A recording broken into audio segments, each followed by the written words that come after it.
నీ పేరునా? నా పేరు కుప్పాల శ్రీనివాస్ అండి. ఎక్కడి నుంచి వచ్చారన్నా? విజయవాడ సెంట్రల్ నియోజకవర్గం నుంచి వచ్చాం. చెప్పండి, ఈ గవర్నమెంట్ వచ్చిన తర్వాత సంక్షేమ పథకాలు ఏం ఇవ్వట్లేదని జగన్మోహన్ రెడ్డి గారు అంటారు, దాన్ని ఎలా చూస్తారు? జనాలు అండం కాదండి, సంక్షేమ పథకాలు అందట్లేదు, సంక్షేమాలు రావట్లేదు అనేసి మొన్న 11 సీట్లు ఇచ్చిన జనాలు ఆ ప్రభుత్వం అంటే ప్రతిపక్ష హోదా కూడా కలిగించుకోలేని వాళ్ళు అంటున్నారు ఆ మాట, అంతేగాని జనాల మాట కాదండి అది. కానీ మరి జగన్మోహన్ రెడ్డి గారు ఏంటి ఏదో ట్రాన్స్లో ఉండి జనాలు వేశారు, ఓట్లు వేశారు, ఈ కూటమి ప్రభుత్వం మోసాల మాటలు చెప్పారు కాబట్టి ఓట్లు వేశారు అంటే నిజంగా నా పరిస్థితి ఉందా?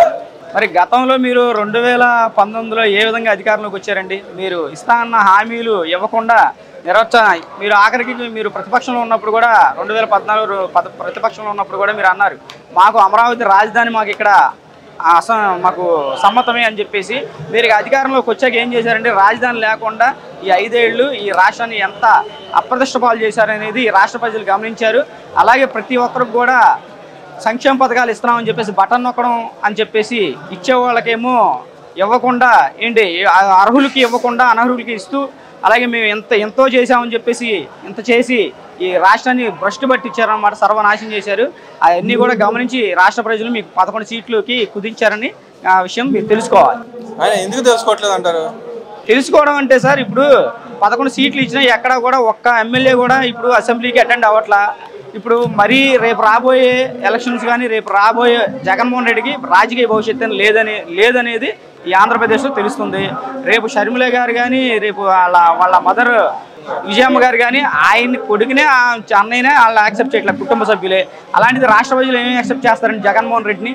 కానీ ఆయన అంటున్నాడు, నేను ప్రజల్లోకి వస్తా, నేను మంచి చేశాను, కూటమి నాయకులే ప్రజల్లోకి వెళ్ళలేకపోతున్నారు అంటున్నాడుగా. మొన్న కూడా చూశారు మీరు, వరదల్లో ఆయన ఏ విధంగా వచ్చి ఎక్కడి వరకు నడిచారో తెలుసు. వరదల్లో అత్తలాకుతలం అయిపోతే చాలా వరకు మనకి దాదాపు 10 నియోజకవర్గాల వరకు నీటిలో కొట్టే ఆడుతుంటే ఆయన అక్కడికి వచ్చేసి షో చేసి వెళ్ళిపోయిన విషయం తెలిసిందే. 70 ఏళ్ల వయసుండి కూడా చంద్రబాబు నాయుడు గారు కానీ ఏదైనా సరే ఆయన నీళ్ళలో దిగి ప్రతి ఒక్క సమస్యను కూడా తెలుసుకుంటూ వరదల్లో అందరిని ఆదుకున్న వ్యక్తి. అంతేగాని ప్రజల్లోకి వెళ్తా అని చెప్పేసి 2 సార్లు ఆయన మీటింగ్ పెట్టి వాళ్ళ పార్టీ పెద్దలతో మీటింగ్లు పెట్టుకొని మేము జనాల కోసం ఎంతవరకు వచ్చారండి. మొన్న తిరుపతికి కూడా మేము వస్తున్నామని చెప్పేసి అన్నారు. తిరుపతి మళ్ళీ క్యాన్సిల్ ఎందుకు చేసుకున్నారండి రద్దు వ్యవహారంలో? కానీ ఇక్కడ ఆయన అంటున్నాడు, నేను ఏదైతే ముసలాళ్ళని బట్టలు నొక్కుతారని చెప్పి అంటున్నారు ఈ నాయకులు అంటున్నారు. కానీ నేను ఉండగా అన్ని బట్టలు నొక్కాను, నేను దాచిన డబ్బులు కూడా వీళ్ళు ఎందుకు బట్టలు నొక్కలేకపోతున్నా అంటున్నాడు. ఆయన దాచిపెట్టిన డబ్బులన్నీ ఆయన దాచిపెట్టిన డబ్బులు ఏం లేవు సార్, అన్నీ అప్పులే. ఎక్కడ ఉన్నాయండి ఆయన దాచిపెట్టిన డబ్బులు? వాళ్ళకి ఇచ్చిన సంక్షేమ పథకాల్లో ప్రతి ఒక్క దాంట్లో కూడా అన్నీ కూడా కమిషన్లో ఎమ్మెల్యేలు ఎంత దొబ్బారు, ఎంపీలు ఎంత దొబ్బారు. జగన్మోహన్ రెడ్డికి ఈ లెక్కర్ దాంట్లో ఎంతెంత కమిషన్లు తెలియవా? ఏం దాచారండి ఖజానాలో? అప్పు చూపించారు. ఇప్పుడు ఆ అప్పుని ఏ విధంగా అనేది ప్రజల భారాన్ని పడకుండా ఏ విధంగా చేయాలని కూటమి మన గౌరవనీయులు ఆంధ్రప్రదేశ్ ముఖ్యమంత్రి వాళ్ళు చంద్రబాబు నాయుడు గారు, అలాగే ఉప ముఖ్యమంత్రి పవన్ కళ్యాణ్ ఏ విధంగా అడుగులు వేస్తున్నారో ఈ రాష్ట్ర ప్రజలు తెలుసండి. ఏ విధంగా కూడా ఖజానాని ఖాళీ చేసి పందికొక్కుల్లాగా తిని వెళ్ళారండి ఈ వైసీపీ ప్రభుత్వం. వాళ్ళు అంటున్నారు జనసేన టీడీపీకి ఇద్దరికి పొత్తులో ఉన్నారు కానీ ఇద్దరు పడతలేదని చెప్పి అంటారు. నిజంగా నా పరిస్థితి ఉందా?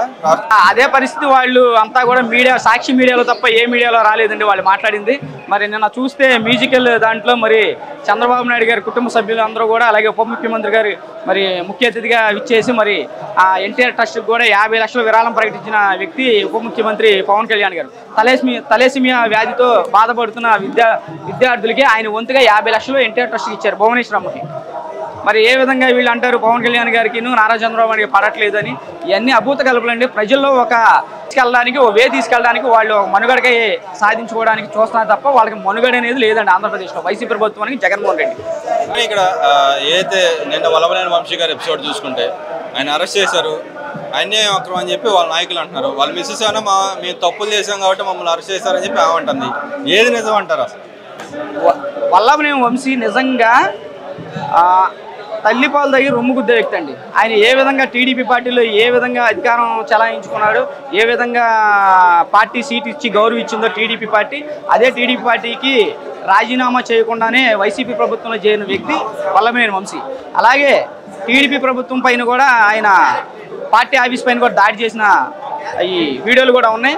ప్రభుత్వం ఎవరి మీద కూడా కక్షపూర్తిగా సాధించాలంటే ఇప్పటికీ ప్రభుత్వం వచ్చి 8 నెలలు అయింది. ఎప్పుడు అరెస్ట్ చేయాలి? మరి వల్లభనేని వంశీ తప్పు లేకపోతే ఎందుకంటే పారిపోవడం? 8 నెలలు ఎక్కడ దాక్కున్నాడు?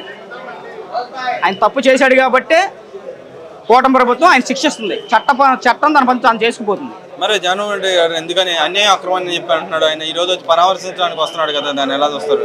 అవన్నీ కూడా ఏంటంటే వెళ్ళకపోతే బాగోదు అని రావడమే కానీ ఇప్పుడు రేపు ఆయనే కాదండి, ఇందులో వైసీపీ ప్రభుత్వం గత 5 ఏళ్లలో ఎవరెవరు అవినీతి చేశారో వాళ్ళందరికీ కూడా కూటమి ప్రభుత్వం ఏ ఒక్కరిని వదలదు. కళ్యాణ్ గారు ఆ టైంలో చెప్పారు, ప్రతి ఒక్కరికి కూడా ఈ అవినీతి చేసిన ప్రతి ఒక్కరిని కూడా మేము చట్టం తన పని చేసిపోయే విధంగా వాళ్ళని అరెస్ట్ చేసే విధంగా చేస్తామని చెప్పి గతంలో పవన్ కళ్యాణ్ గారు ఒక వ్యాఖ్య చేశారు. ఏదంటే మేము డబ్బులు ఇవ్వకపోతే కాలర్ పట్టుకొని అడగమని చెప్పి అన్నారు. అటు లోకేష్ గారు కూడా ఇప్పుడు వీళ్ళు అంటున్నారు, జగన్మోహన్ రెడ్డి అంటున్నాడు మీరు సంక్షేమ పథకాలు ఇవ్వలేదు కాబట్టి మీ కాలర్ పట్టుకొని అడుగుతామని చెప్పి అంటున్నాడు. నిజంగానే ఆ పరిస్థితి ఉందా అసలు రాష్ట్రంలో? అవన్నీ కూడా చెప్తాం కదా సార్, వాళ్ళు మనుగడ సాధించుకోవడానికి చేయడమే తప్ప వాళ్ళకి దమ్ము ఉంటే వచ్చి కాలర్ పట్టుకుని అడగొచ్చు. ఏమి ఇవ్వలేదు, ఏ సంక్షేమ పథకాలు ఇవ్వలేదు, కూటమి ప్రభుత్వం చెప్పిన హామీలు ఏమి నెరవేర్చలేదు. ఇప్పుడు వచ్చి 8 నెలలు అయింది ప్రభుత్వం. మీరు వచ్చి ప్రభుత్వం గతంలో పవన్ కళ్యాణ్ గారు 2019లో ఓడించారు రాష్ట్ర ప్రజలు. ఓడించి కళ్యాణ్ గారు ఏమన్నారు, ప్రభుత్వానికి 1 సంవత్సరం వ్యవధిద్దాము, వ్యవధి కాలంలో వాళ్ళు చేయకపోతే మనం వాళ్ళని వెళ్ళి ఎదుర్కొన్నాం అన్నారు. అలాగే మీరు కూడా ఎదురు చూడాలి. అంతేగాని ఇప్పుడు వచ్చిన ప్రభుత్వం వచ్చిన 2 నెలల్లోనే ఉచిత గ్యాస్ పథకం అనేది రిలీజ్ చేశారు. ప్రతి ఒక్కరు కూడా రోడ్లు లేవు. మీ ప్రభుత్వంలో ఏ విధంగా సర్వనాశనం చేశారు, రోడ్లన్నీ వేసుకుంటూ వస్తున్నారు. మరి గ్రామాల్లో అలాగే పంచాయతీల్లో గిరిజన ప్రాంతాల్లో మరి పవన్ కళ్యాణ్ ఏ విధంగా తిరిగి రోడ్లు వేస్తున్నారు అంత విషయం తెలిసిందే. ఒక్కొక్కటి ఇప్పుడు మీరు చూడొచ్చు, మనకి విశాఖ స్టీల్ ప్లాంట్ కూడా ప్రైవేటీకరణ చేస్తుంటే మరి అడ్డుకున్న మొనగాడు పవన్ కళ్యాణ్ గారు. మరి ఇప్పుడు అడ్డుకుని మరి ప్రైవేటీకరణ కాకుండా దానికి నిధులు కూడా తీసుకొచ్చారు కేంద్రం నుంచి. అలాగే పోలవరం అనేది మీరు నిర్మాణం చేస్తా ఉన్నారు వైసీపీ ప్రభుత్వం. మేము వచ్చిన 2 సంవత్సరాలు మేము పూర్తి చేస్తా ఉన్నారు. ఇరిగేషన్ శాఖ మంత్రి అప్పుడు ఎవరికి ఇచ్చారండి? అభిమన్ రాంబాబుకి. అడిగి దాని మీద ఏ అవగాహన లేకుండా వాగుతాడు, ఏది వ్యక్తిగత దోషం చేస్తామే తప్ప తన శాఖ పైన ఏ విధంగా కూడా మాట్లాడకుండా చేస్తాడు. ఏంటంటే గమనించాలి, ప్రభుత్వం ఏ విధంగా పరిపాలన రాష్ట్ర ప్రజలు చూస్తున్నారు. ఆ రాష్ట్ర ప్రజలు కేంద్రం నుంచి ఏ విధంగా నిధులు తీసుకొచ్చారో పవన్ కళ్యాణ్, చంద్రబాబు నాయుడు గారు రాష్ట్ర ప్రజలు అందరూ గమనిస్తున్నారు. కానీ ఇక్కడ అయితే పవన్ కళ్యాణ్ గారు ఆయన చేయాల్సిన పనులు కానీ ఎక్కువ చేస్తూ ఉన్నాడు కదా. కానీ పెద్దిరెడ్డి అంటున్నాడు నా మీద ఆరోపణలు చేశారు, గతంలో ఆరోపణలు చేశారు, కానీ ఏది నిరూపించలేపాడు అంటున్నారు. ఆయన భూములు ఆరోపణ చూసుకుని ఏమనిపిస్తుంది? అటవీ భూములు ఆయన సొంత భూముల్లాగా లోపల విలాస్ కట్టుకొని విలాసవంతం జీవితం చేద్దాం, మళ్ళీ వచ్చేది మేమే మా ప్రభుత్వం అని చెప్పేసి అడ్డగోలుగా అటవీ శాఖ అడవులను కూడా మొత్తం కూడా కబ్జా చేశాడు పెద్దిరెడ్డి రామచంద్రరెడ్డి. చట్టపరంగా కళ్యాణ్ గారు ఏమన్నారు, ఆ శాఖకు సంబంధించిన వ్యక్తి కాబట్టి పవన్ కళ్యాణ్ గారు దాని మీద అందరిని కూడా దాని మీద వివరణ ఇవ్వాలని చెప్పేసి అధికారులను కోరారు. మీరు అప్పుడే ఎందుకు? విచారణ జరుగుతుంది కదా, విచారణ జరిగిన తర్వాత మీరు నిజంగా నిర్దోష అయితే నిరూపించుకోండి. అంతేగాని మీడియా ముందుకు వచ్చేసి మేమేం చేయలేదు నిరూపించుకోలేదు. విచారణ జరుగుతుంది, దాని మీద జరిగిన తర్వాత కదా మీరు నిజాయితీ పరులో అవినీతి పరులో తెలిసేది. అదేవిధంగా ఏదైతే ఈ కొడవ ప్రభుత్వం గెలిచింది, అసెంబ్లీకి రమ్మనమని జగన్మోహన్ రెడ్డి గారిని అడుగుతుంది. ఆయన కరాఖండి చెబుతున్నాడు నేను రాను, బయట నుంచి అయినా పోరాడుతాను కానీ లోపలికి వెళ్ళి పోరాడాల్సిన అవసరం లేదంటున్నారు. దాన్ని ఎలా చూస్తారు? ఏమి 2019 కాదండి, మీరు వచ్చేసి బయట మళ్ళీ మేము పాదయాత్ర చేసి ప్రజలను మోసం చేసి మేము గెలుస్తామంటే మీ పరిపాలన చూశారు, 5 ఏళ్ళు చూశారు ఈ రాష్ట్ర ప్రభుత్వం. మీరు ఏ విధంగా రాజధాని భ్రష్టు పెట్టించారో, ఏ విధంగా రాష్ట్ర నిధులు ఏ విధంగా పందికొక్కులా మింగారు, ఏ విధంగా లెక్కర్ అనేది ఏ విధంగా ప్రతి ఒక్క సొంత తయారీ లెక్కర్ లోకల్ లెక్కర్ తయారు చేసేసి ఎంతమంది చావులకి మీరు కారణమయ్యారు. వైసీపీ ప్రభుత్వం జగన్మోహన్ రెడ్డి ఎవరో నమ్మే పరిస్థితి లేదండి. బయట నుంచే కాదు పోరాడేది. మీరు ఏ విధంగా ఎన్ని శత ప్రయత్నాలు చేసినా మీరు ప్రజల్లోకి మీరు అనేది విశ్వసనీయత చూపించలేదు. కానీ ఆయన నా మీద విశ్వసనీయత ఇంకా ఉందంటున్నాడుగా ప్రజల్లో. అది ఆయన అనుకోవడమేనండి, ఆయన కార్యకర్తలు ఆయన పేటీఎం బ్యాచ్ అనుకోవడం. కానీ ఈ రాష్ట్ర ప్రజలు అయితే కానీ ఏ సామాన్య వ్యక్తి కూడా ఆయన్ని విశ్వసించట్లేదు. ఆయన అన్నాడు, ఇంకో మాట కూడా అంటున్నాడు, నన్ను మహా చేస్తే అరెస్ట్ చేస్తారు, అంతకంటే ఏం పీకేలేదు, మా కార్యకర్త ఇంటర్వ్యూ కూడా పెక్కలేదు అంటున్నాడుగా. ఈ గవర్నమెంట్ నిజంగా నా పరిస్థితి ఉందా? అదే జగన్మోహన్ రెడ్డి 175 అని చెప్పేసి నా ఇంటర్వ్యూ కూడా పీకలని అన్న వ్యక్తి సభల్లో నుంచొని 2019లో సవాల్ చేశాడు. ఇప్పుడు ఏమైందండి, పీకి కూర్చోబెట్టారు 11 సీట్లకి. అవి కూడా 11 సీట్లు కూడా పీకించుకుంటా ఇలాంటి వాగుడే వాగుతాడు.